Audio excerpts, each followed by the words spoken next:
For the McLaren Formula One team, speed is everything. When every second counts, there's no time to dig through data. Dropbox Dash finds what you need fast across all your work apps, so you can focus on what matters. Less busy work, more breakthroughs. High-performing teams rely on high-performing tools like Dropbox Dash. Learn more at dropbox.com/McLaren F1. Shopping is hard, right? But I found a better way. Stitch Fix online personal styling makes it easy. I just give my stylist my size, style, and budget preferences. I order boxes when I want and how I want. No subscription required. And he sends just for me pieces, plus outfit recommendations and styling tips. I keep what works and send back the rest. It's so easy. Make style easy. Get started today at stitchfix.com/Spotify. That's stitchfix.com/Spotify. Hi, welcome to IKEA. This is my college campus. Correct, but I see you're on IKEA.com ordering some college items. My daughter's room is pretty bare. We need a lamp, some comfy pillows, her favorite stuffy. Dad! With pickup options, we've got what you need to conveniently order IKEA. Literally anywhere. Sweet. More time for gaming. And studying. Wait, where are you going now? Got to show the ultimate Frisbee team how easy it is to order from IKEA. Get IKEA whenever, wherever, however you want. Choose from thousands of pickup locations, affordable delivery options, and more. Choice Hotels get you more for your money so you can maximize any road trip. And as your vacation maximizationer, I'm going to make sure you hear the maximum sizzle of Comfort Inn's free hot breakfast. Let's get real close. Maximum apple. Now that's fresh crispimization. Maximum waffle. Hear that crunch. And that's maximum coffee. Oh yeah, that's the pour I'm talking about. Breakfast maximized before hitting the road. Check into more. Book direct at choicehotels.com. Welcome to the HCI family of podcasts. We're your source for personal, professional, and organizational growth and development. We share our own original research, explore industry trends, and interview executives and thought leaders from across the globe. Join us for practitioner-oriented content around all things leadership, HR, talent management, organizational development, and change management. Maximize your personal and organizational potential with the HCI family of podcasts.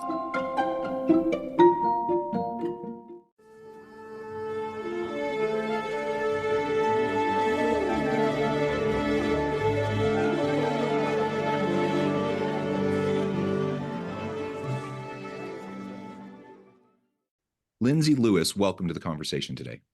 Thank you so much for having me. It is a pleasure to be with you. I'm joined by my co-host, Angela Schill. I'm John Westover. We're south of Salt Lake City in Orem, Utah, and Lindsey is joining us from Charlotte, North Carolina. We're thrilled to have the chance to talk with Lindsey today about diversity and inclusion and empowering women in finance. As we get started, I wanted to share Lindsey's bio with everybody. Lindsey Lewis has built a career around women and money. She not only helps women take charge of their finances as a chartered financial consultant and CFP professional, but she also stands as a champion for diverse women in financial service industries in her role as senior director and chair of the American College Center for Women in Financial Services, a premier center of excellence focused on research and advocacy within the American College of Financial Services. That's just a really short snippet, Lindsey, of your background, but I wanted to give you a chance to share with the audience anything else before we really just dive on into the broader conversation.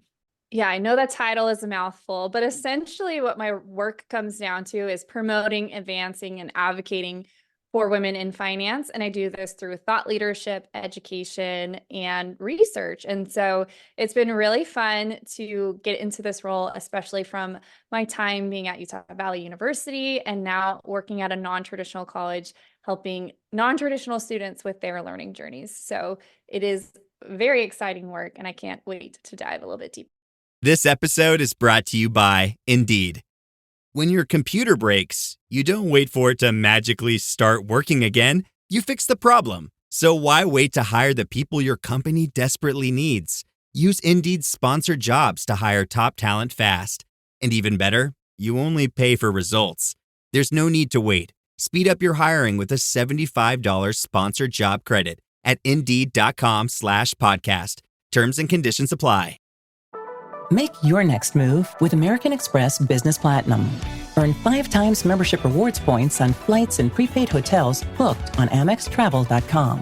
And with a welcome offer of 150,000 points after you spend $20,000 on purchases on the card within your first 3 months of membership, your business can soar to new heights. Terms apply. Learn more at americanexpress.com/business-platinum. Amex Business Platinum. Built for business by American Express. This episode is brought to you by Polestar. There's only one true way to experience the all-electric luxury SUV Polestar 3, and that's to take a test drive. It can go from 0 to 60 in as little as 4.8 seconds with the dynamic handling of a sports car. But to truly understand how it commands the road, you need to be behind the wheel.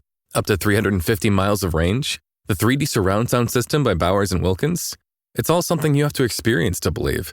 So book your test drive for Polestar 3 today at Polestar.com. If you went on a road trip and you didn't stop for a Big Mac or drop a crispy fry between the car seats or use your McDonald's bag as a placemat, then that wasn't a road trip. It was just a really long drive. Ba-da-ba-ba-ba. At participating McDonald's.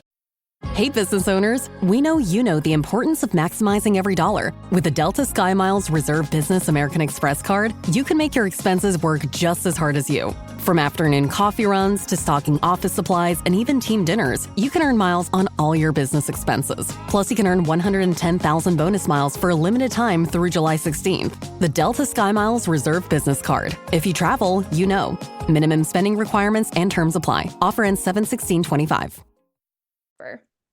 And Angela, before you dive on in, Lindsey, can I just ask, are you a product of our PFP program here? Yeah, so I did my undergrad in the personal financial planning program, so the CFP registered program, and I'm a 2-time alum. I also received my MBA with an emphasis in business management as well from UVU. Oh, I have lots of questions. I'm just going to dive in. But I hope that you'll share in the middle of this when and if it probably will just come up. I'd love to hear more about, we all would, your journey to get to where you are. Maybe this is wrapped in. So just talking about innovation in financial services, you've positioned yourself as a catalyst for change within the financial services industry, and you've been focusing on modernization and the integration of diverse talent. Can you share specific examples of how innovation has played a key role in attracting and retaining quality talent, specifically diverse women with entrepreneurial mindsets within the financial services sector? Absolutely. I will start off with my origin story because that plays a big role into this. So I grew up in Orem, Utah. I drove on 800 West, if you're familiar, for elementary school, junior high, high school, and college. So that's how I got to UVU. Are you a Mountain View alum as well? I am. I'm a Bruin. Yes. Love it or hate it. I loved it. It was great. But I grew up, I have 6 brothers, no sisters. And so kind of the idea around gender norms was not in my household because any of the chores that my brothers did, I was expected to do as well. My parents definitely, anything that they dreamed of doing, I also could dream of doing. So that was really around some of this empowerment that happened. And then growing up in Orem at the time that I grew up there, I didn't see a lot of role models of income producing women outside of the home. And my mom was a breadwinner in our household, which was kind of atypical for that time. And I saw the importance of education. And so because my mom had a college degree and was an accountant, she was employable and was able to provide for our family, which was absolutely amazing. And so I went to UVU and I'm like, I'm going to become an accountant because I know I'm always going to have a job. And through a series of events, I found the personal financial planning program and I hopped into that program because they said I had too much of a personality to just be an accountant, which one of my brothers is an accountant, so we'll leave that there. But I hopped into that program, and what's really cool about UVU and the personal financial planning program is that it really personifies the engaged learning that UVU talks about. And the amazing thing there was that I had the opportunity to go to industry events with financial professionals during my undergrad program. So I was able to travel to 5 different conferences all over the US, paid for by either sponsors or the school, which really broadened my exposure to the industry at a very young age, like, 19, 20, 21. And what I saw when I went to all of these events is it was an ocean of men, right? And I'm like, where are all the women at? Because this career is so great for women and diverse talent and underrepresented groups, because everything you learn is applicable to your own life. So that is extremely helpful. And two, there's such a need. There's a huge demand. There are, hundreds of trillions of dollars that are in transition, but the most recent stat is that $30 trillion will go to the hands of women over the next decade. And 70% of widows will fire their financial professional within 24 months because they are, don't like working with that advisor. And we have the nation as a whole is shifting to a minority majority by 2050. And you have 100,000 financial professionals in this Cerulli data that are saying that they plan to retire in the next years, which is 35 to 40% of the total workforce. So you have a $30 trillion market. You have people leaving. The market, the number of professionals that came into financial services last year was negative 0.25%. So like fewer people are coming in than going out. And you have the changing demographics. So I was like, this is such a great opportunity. Where are all the women at? And that started me on this path and this passion for advocacy. So I've worked at what's called a registered investment advisory firm, which sounds like a person, but it's an entity that helps people manage their money as well as institutions. So I help build retirement plans, which sounds super boring, but I actually would help companies come up with their 401k solutions for their clients or for their, employees. And so I'd help with investment selections and how the plan was designed. There's lots of things that companies can do to make retirement more of a picture for their employees, but they have barriers of like, you got to be there for 12 months, or you have to be, you can't offer it to part-time employees, and like thinking about innovative ways that way.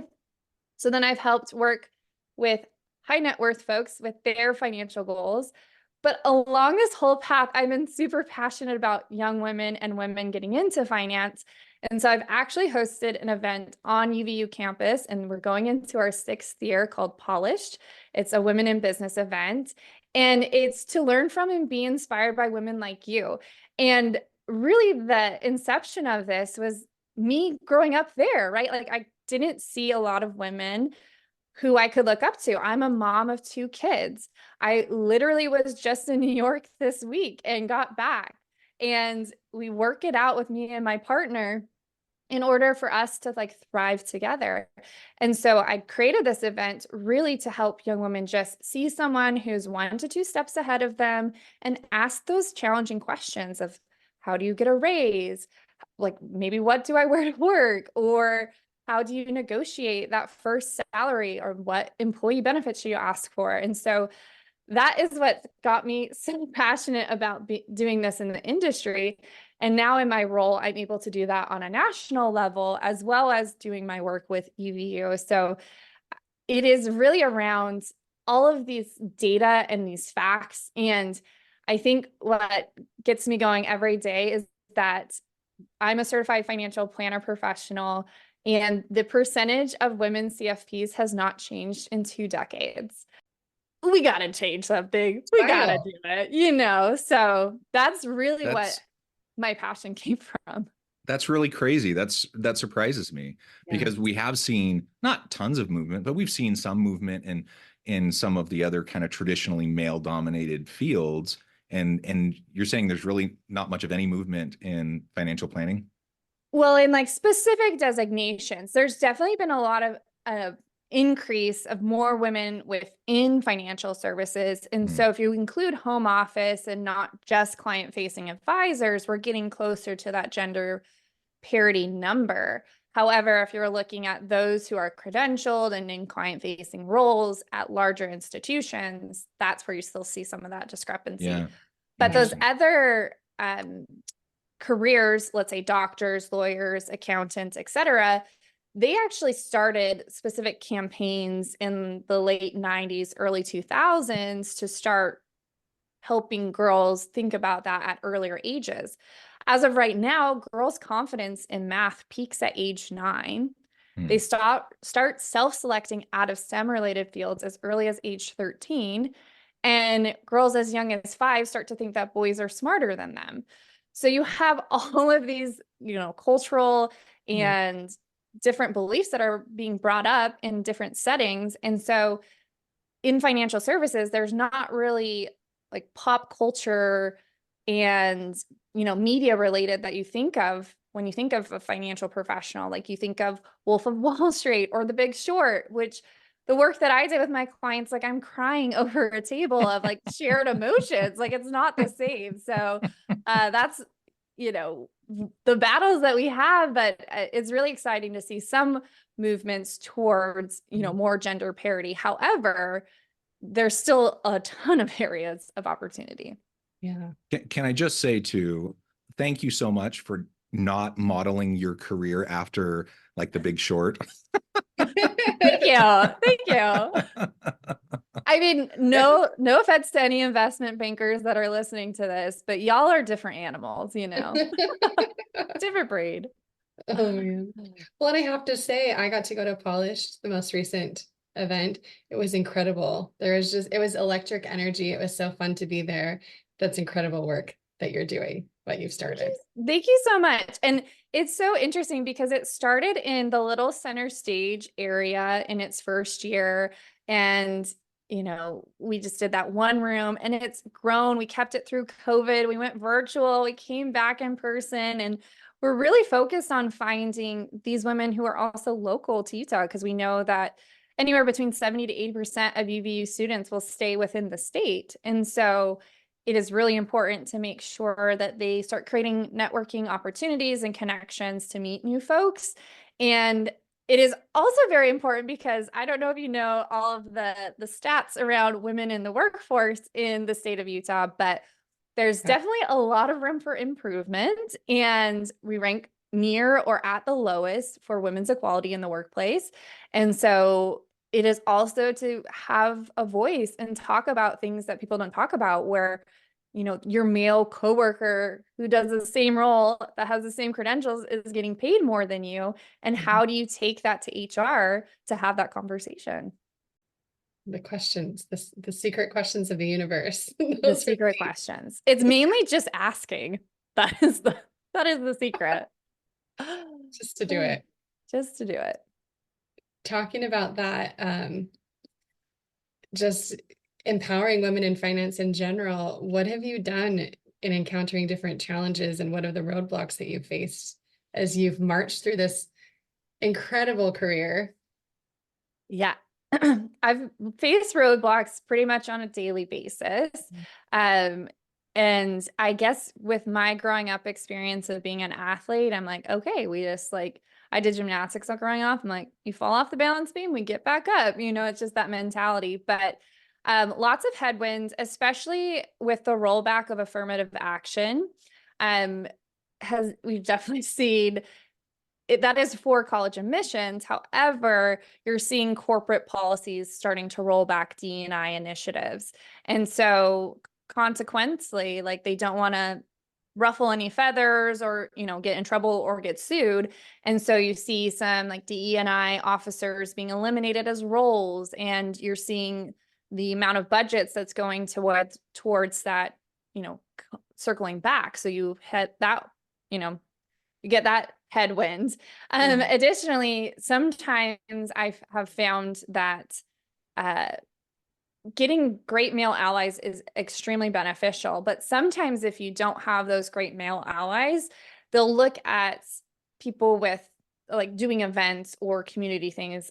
Sometimes they're like, oh, that's cute. But it's like, no, like y'all do the same thing on the golf course. We're just doing it in a different environment that like doesn't require us, shooting 9 holes, right? So it's rethinking this and finding your male allies, the sponsors, the mentors, etc. And then also you just have a lot of, whether it's cultural beliefs, systemic beliefs around like women and money. I read this book called Ladies of the Ticker, which talks about the history of Wall Street through the lens of a woman. And it is absolutely fascinating because some of the investment strategies or beliefs that get thrown on women, like women are more conservative, you go back and it's their investment bankers since the late 1700s were putting them in investments that were more conservative, not necessarily explaining all of the outcomes. So it's, you'd have a male heiress versus a female heiress, and they would put the male heir in more equity exposure, which means stocks, growth, et cetera. And they put the women in more bonds, which is more conservative, right? And so their account balances would change exponentially just over time. And then women look at money differently. But if you look at the stats, like women are actually better money managers. They outperform in investment performance. They outperform in a lot of different arenas because they're less likely to make moves, et cetera. Yeah. But you still have this belief of like, you can interview men and women and not including non-binary people in this equation. And they'll say like, who do you think is a better money manager, men or women? And they'll say men, even though the stats show that women are. So you have lots of headwinds. But what's really exciting is, using this platform and other platforms and other leaders to just build awareness, right? You don't know what you don't know. And we have conscious and unconscious bias. And so it's just unfolding. And during this process, I've learned so much about myself, but especially other people, and, giving people grace and the benefit of the doubt. But there's definitely a lot of room for improvement. Yeah, I think about that always in the back of my head. I'm thinking, how do we, when we're making decisions that don't fit the data, how do we broach that? How do we bring the awareness out? And in what ways how is that successful? Yeah, I think it's first knowing the data, right? If, you're a parent or you're an auntie or an uncle or whomever, like knowing some of these stats, especially about little girls, you can definitely help shape that narrative. It's so fascinating because I'm such a feminist, and my son the other day came home from school and he was like, boys are stronger, girls are smarter. And I'm like, where did you learn this? Like, where's this belief coming from? Like, he's 6 years old. I'm like, you got to tell me, like, did your teacher say this? Did your classmates say this? But it's just even having that awareness and understanding some of the issues that face women. Like, women's issues are everybody's issues because like the impact on women's healthcare impacts men's healthcare. Like, it impacts a lot of things. And so I think just learning some of the statistics, there's some great resources out there, but especially if you're a listener who's in Utah, like looking at women's equality across the board, learning some of those stats, then you'll be like, okay, yeah, when we vote bills that can be perceived as anti-DE&I bills, how does that impact not only, my partner or my spouse, but how does that impact my daughter or, the communities of color that are in this state or wherever I'm residing? So just knowing some of those statistics, and it doesn't take a lot of effort, and you might be able to find like a TikTok channel that will go through it too. So I think just getting some education on it. Yeah, I think that is just the awareness that you brought to the conversation helps so much, and having the conversation and knowing where to look and just maybe where we can individually make changes. And, I look at my boys, I have these adult males that I am so proud of that are, they're feminists, and it's so great to see their changes happening. It's fun for me to see that in my children in that generation. Yes, we're definitely making a lot of strides, but when you have, hundreds, if not thousands of years stacked up, you're like, okay. Yeah, it's got to work through this over time. It's a big ship to turn. Yeah, for sure. Yeah, and you highlighted the challenge in Utah, and we could spend for like all day talking about the reasons behind this. It's a very complicated topic, but the bottom line is, yes, women's equality in Utah is abysmal. We rate in the last or near the last in most significant categories in the country.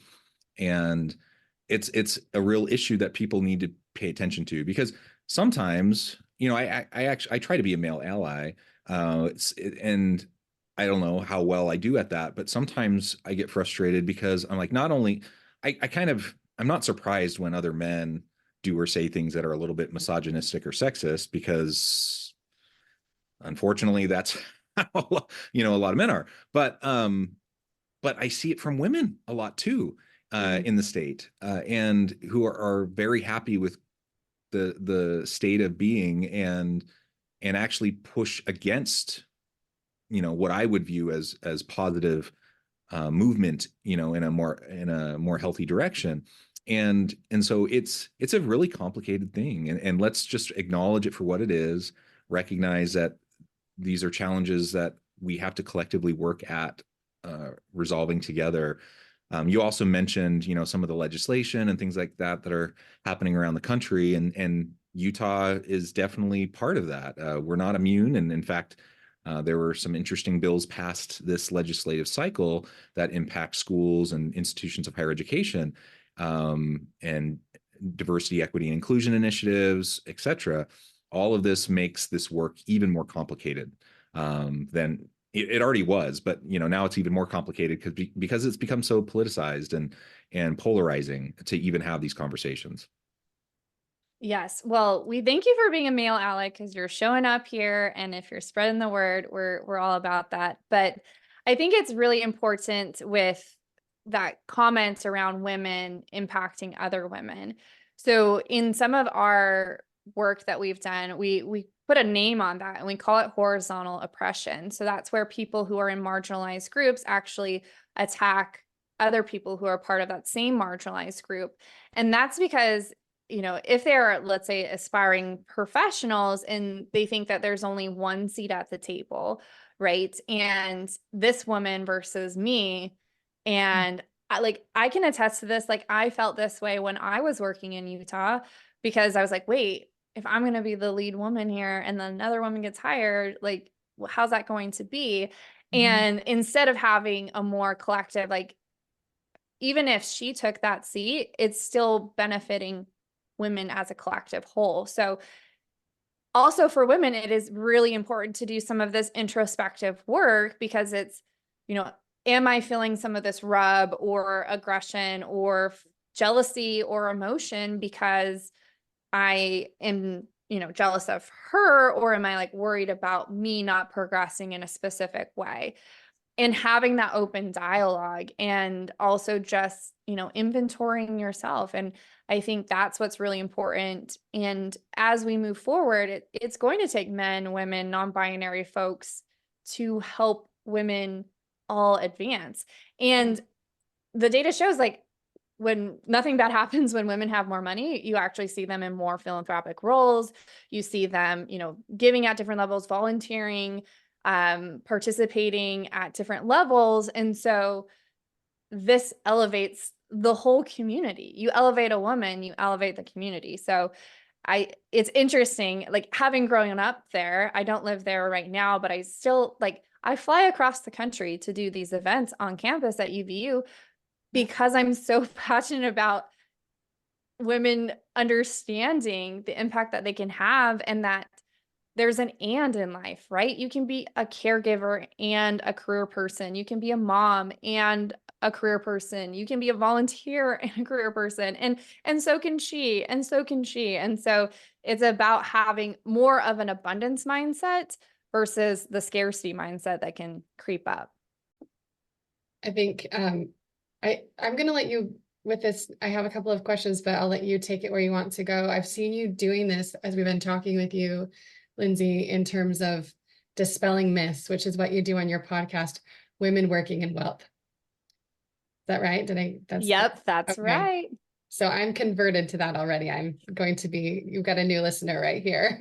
Well, it's just on YouTube now. So I also I'm a co-host on a podcast called Shares, which is another one. But yes, I love to dispel myths. There's a lot of myths around financial services. And when you look into the research around how folks trust financial professionals, like, It's like used car salesman plus financial professional, right? And the work that financial professionals are doing are really truly impacting people's lives. It's just that someone's auntie or uncle or mom or dad or brother or sister or cousin or person or human in their life has been financially exploited. And yeah, there are, bad financial professionals that exist because it's just the way that it is. However, majority of them get into this industry to help and serve people. I actually was part of a research study about traits of successful advisors, and 60% of them said they get into financial services to help and serve people. However, when you see the depictions or you think of an insurance agent or, an investment advisor, like, is that what's coming to mind? And so that's why I really want to dispel myths. Also dispelling myths around what it's like being a career woman within the field, because for some women, they've actually haven't felt a lot of headwinds being a woman in the industry. They actually have felt a lot of tailwinds, that they've been extremely successful and they've found good allies and good partners and sponsors and mentors. And so I love dispelling myths because sometimes they're just wrong, right? And like we have this belief system and it's like totally inaccurate. Like we don't trust certain institutions or something like that, where if you look at the data, it's like, actually, no, people are here to help and serve you. And it's very interesting because we did a research study around Black women's trust in financial services, and it's abysmal. Like, no, they don't trust financial services. And then you run into, these different marginalized communities who just don't have trust in financial institutions, which, the stock market has been the most consistent way to create and build generational wealth across the board. And if you don't have trust into that system, and you're like, where are you saving your money? And if they are unbanked or underbanked, or they're not choosing investment accounts, that actually impacts not only their life, but their kids' life and their grandkids' lives and all of that. So dispelling myths really can be an opportunity to create more generational wealth and more wealth in the hands of women, underrepresented groups, the queer community, et cetera. And in addition to this, you just brought up your study, your recent research that you were doing, and you've done a lot of initiatives when it comes to diversity and inclusion. And you've been recognized for doing this. I love you got this. I just saw you got this award, Utah Valley University Alumni Impact Award. And so thank you for what you're doing, and congratulations on being recognized. And I've seen there's more than that in your world in terms of being recognized. And I just want to know, what do you think are the most effective strategies that helps financial institutions to bring and improve these diversity and inclusion into the workspace and within their ranks?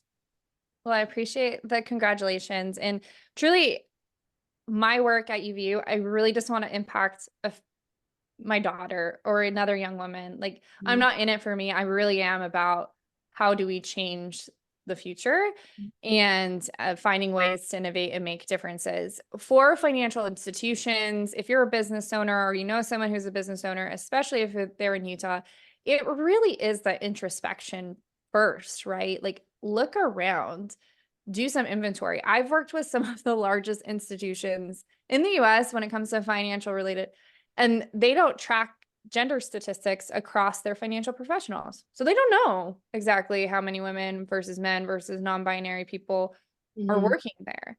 And so it's like, how are you going to know that you can make a difference if you have no benchmark, right? Yeah. And even if your benchmark is poor or low, but at least you have like starting ground, right? So it is that introspection. There is a great resource by Kathleen Kingsbury, and she has an assessment that you can see how female friendly your firm is. It's like on a score of 0 to 100. And it's like, do you have paid parental and maternity leave? Do you, have options for childcare? Do you have flexible work schedules? Do you allow people to work remotely? A lot of these institutions, especially like post-COVID world, are making everybody return back to the office, which for me, going from an in-person employee to now fully remote, I have gotten 2 hours of my day back, not commuting, not going to, pick up my kid from childcare. And in those 2 hours, I can do some of the domestic task, emotional tasks, or work out, do something for myself. And so I am living a more full well-being person because I have more time capacity. And so it's firms just taking that look and making a difference. And also, if you're there at different institutions, have a voice and make comments. There have been places I've worked at, and I'm like, y'all don't have maternity leave. So what are we going to do? And this was before I had children, it's like, what am I signing up for? Like, what does this look like? And so it is so fascinating that like the US is, such a developed country that doesn't have maternal care. That is like a whole can of worms itself. But for institutions, it really is that introspection, listening to employees. You see like the quiet quitting and everything that's happening right now. And that's because they aren't listening, right? They're like, we don't want to go back to work, like to the office, right? And they're like, okay, everyone's back in the office at least 4 days a week. And it's, like when you see like productivity numbers had increased going to remote work, and now you're like, like water cooler talk takes away actually like 27 more minutes of my time versus like me like ironing through something. So it really is that introspection, listening to the employees, and then implementation, right? Like I have taken a trillion different surveys in my life, and I'm like, how many of these things have we implemented? And really implementing it. And so I commend, any institution that is really taking those steps and those initiatives and keeping diversity in the forefront of your mind, because McKinsey research, lots of research show that you can have double-digit increase in revenue, productivity, all of this when you have more diverse teams.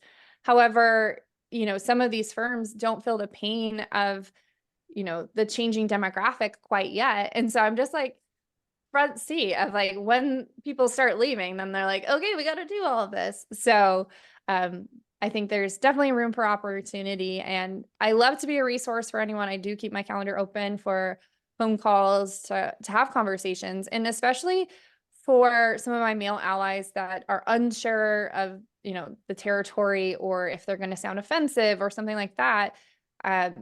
We can have a conversation and talk about it to make sure you can work through some of those details, so you can go into those conversations confidently and understanding, someone with different lived experience than yourself. Wonderful. Lindsey, this has just been a really fascinating conversation. I note the time. We need to let you go and get on with your busy day here in just a minute. But before we wrap things up for today, I wanted to give you a chance to share with the audience how they can connect with you, find out more about your work, and then give us the final word on the topic for today. Yes. So you can find me on LinkedIn, Lindsey Lewis, CFP. You can follow me on your social media platform of choice at Influencing Finance, and currently working at the American College of Financial Services, where we are building financial knowledge to benefit society. And ultimately, if you didn't listen to the last, 20 minutes, really what's important is for you to take the time to do that introspection, to do that inventory, and see how you can better help yourself, but also the community at large. And nothing bad happens when women have more money. Wonderful. Thank you again. Thank you, Angela. It's been a great pleasure. I encourage the audience to reach out, get connected, find out more about what Lindsey can do for you. And as always, we hope everyone can stay healthy and safe, that you can find meaning and purpose at work each and every day. And we hope you all have a great week.